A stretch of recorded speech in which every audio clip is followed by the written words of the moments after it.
Sibongi, angiqale la ekutheni intombi mayiqomile isoka liyavakasha emzini. Hayi ukuthi ukuvakashela intombi kusho ukuthi kuyoncebeleka. Ila ufunda khona iconsi nethunzi. Lentombi makuthiwa umuntu unethunzi. Khona uzolobola phela umuntu omaziyo ukuthi ubani. Ngoba lento yokuthi uhlangane nomuntu endaweni ethile avume nishelana uthumela abakhongi ubathumela kubani.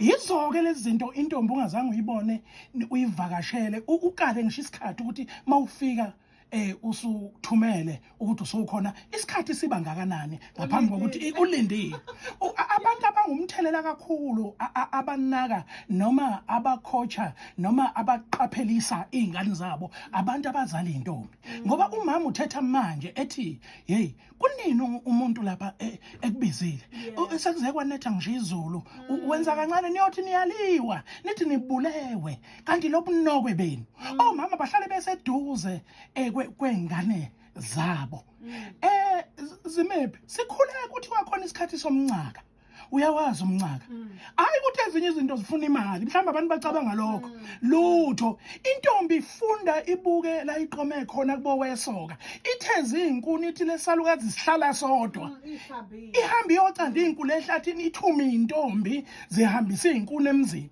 ithuma intombi zihambisa umncaka uyangizwa